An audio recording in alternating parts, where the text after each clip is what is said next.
Welcome back guys to my channel, and this is Ganbei channel. So ngayon, kung hindi ka pa nakasubscribe sa aking channel, please like the video and subscribe to my channel. Ngayon, mag-unbox tayo o mag-unpack tayo ng Beyblade Burst GT. So nag-order ako ng Beyblade from overseas. Tatlo sila, ipapakita ko sa inyo. Tatlo sila. So, ang unahin natin munang i-unbox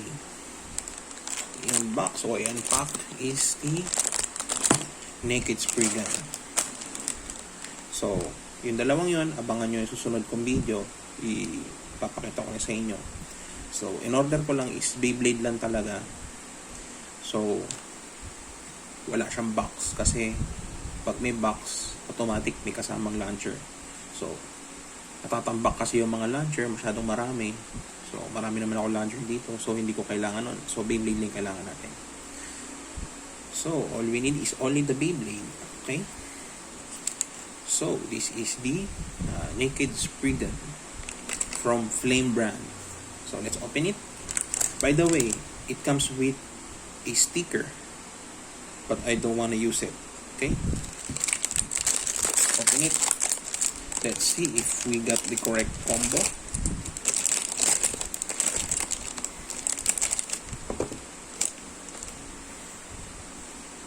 Okay. I think this is not the right combo. At hindi ito yung tamang lightweight. Pero sa lahat mukhang okay naman lahat. At dito lang talaga sumablay, pero okay lang. That's fine. So, tingnan natin.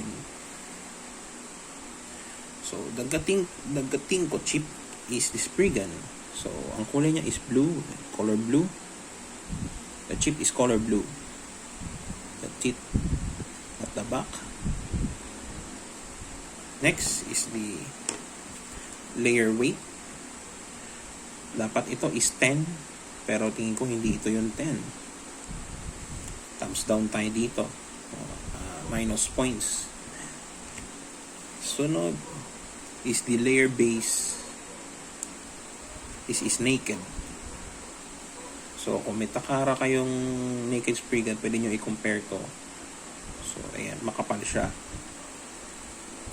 Ito yung likod niya.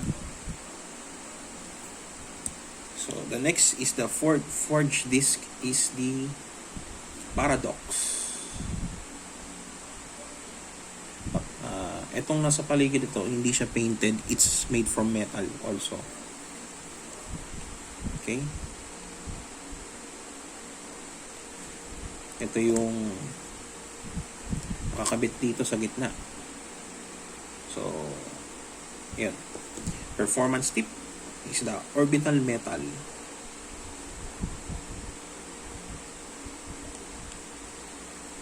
So, as testing sa takara to, umiikot to. Pero tataka ako pagdating dito, hindi. Fixed siya. It's fixed. It's not rotating. It's not rotating. Let's test the spring. Medyo makunat naman siya. Medyo mahigpit.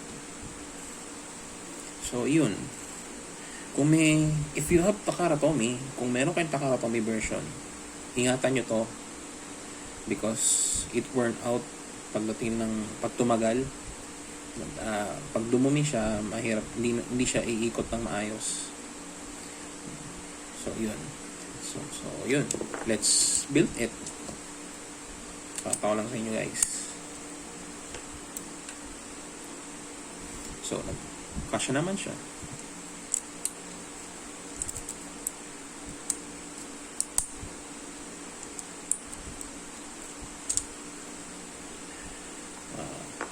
Disappointing lang dahil hindi siya 10. Hindi ko alam kung anong tawag dito sa layer weight na to. So ito, pwedeng nakatihaya, pwedeng nakababa. So in the karatomi, there's a arrow here. but this one has not. There's nothing. There's nothing.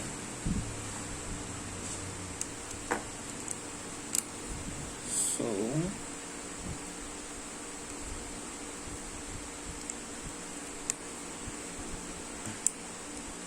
medyo mahirap siyang ikabit.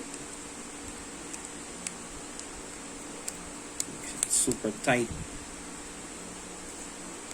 And sa Takara Tomy, madali siyang ikabit kasi ayun, nakuha ko rin. So ayun, ito dapat nakatutok dito. This one must be on this line, as you can see at the bottom. Okay, I think this is a right spin Beyblade. So tingnan natin yung tip niya. Oh no, napaka-loose niya. Hindi ko nararamdaman yung tip.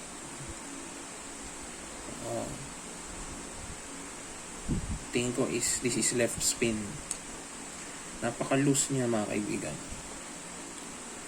The tip is very bad. I can't feel it. So let's see if it works in the other side.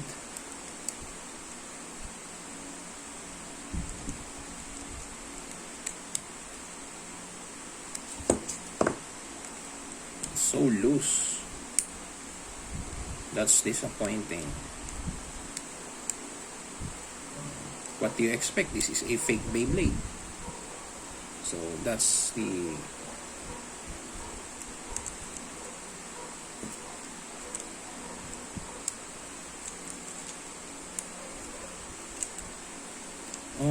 ganun pa rin. Still, it's loose. I'm so disappointed with this Beyblade.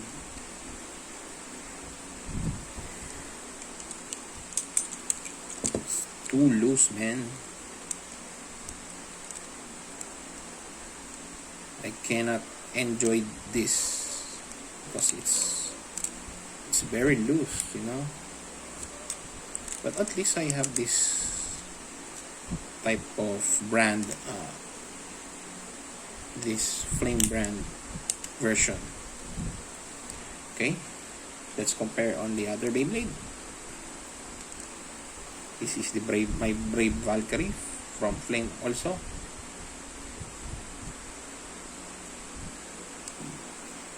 This is the thickness at the bottom. All I can say, if I rate this, I will give it a 5 out of 10 because it's too soft, it's too loose. Okay, so there you have it. This is my unboxing or unpacking of my naked Spriggan. I hope you guys you got an idea. So nakakuha sana kayo ng idea kung ano bang meron sa flame brand ng naked Spriggan. Bibili nyo ba o hindi? Pero I'm not promoting fake Beyblades. I'm not recommending. I'm just showing it. So but I recommend original, of course. So there you have it, guys. This is Gunbay channel, and thank you for watching. And see you on my next video. Stay safe, stay home.